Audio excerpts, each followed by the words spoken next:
முதலமைச்சர் மத்திய அரசுக்கு எதிராக நக்சல் போல செயல்படுறார் அப்படின்னு சொல்லி அண்ணாமலை விமர்சனம். நிச்சயம்தான். எங்கள் முதலமைச்சரை பொறுத்தளவில் முன்மொழி கொள்கையை திணிக்க வருகின்ற பொழுது அவர் எந்த எதிர்ப்புக்கும் அடங்க மாட்டார்.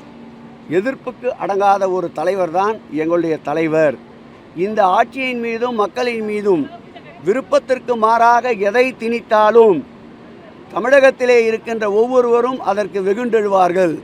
அப்படி திணிக்கின்ற வேலையை அவர்கள் விடாமல் தொடர்ந்து செய்தால் திராவிட முன்னேற்ற கழகத்தில் இருக்கின்ற ஒவ்வொரு தொண்டனும் அதற்கு எதிர்ப்பாக வெகுந்தெழுவான். ஆகவே அரசியல் செய்வதற்கு எதுவும் இல்லாத சூழ்நிலையில் திரும்ப திரும்ப கோயாபால் தத்துவத்தின்படி ஒரே பிரச்சனையை அண்ணாமலை எடுத்து கொண்டிருக்கின்றார். 2026ஆம் ஆண்டு நெருங்கி கொண்டிருக்கின்றது.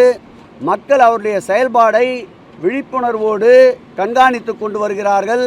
அதில் பெறப்படுகின்ற அடி இந்த தேர்தலில் பாரதிய ஜனதாவிற்கு தமிழ்நாட்டை பொறுத்தளவில் மரண அடியாகத்தான் இருக்கும்.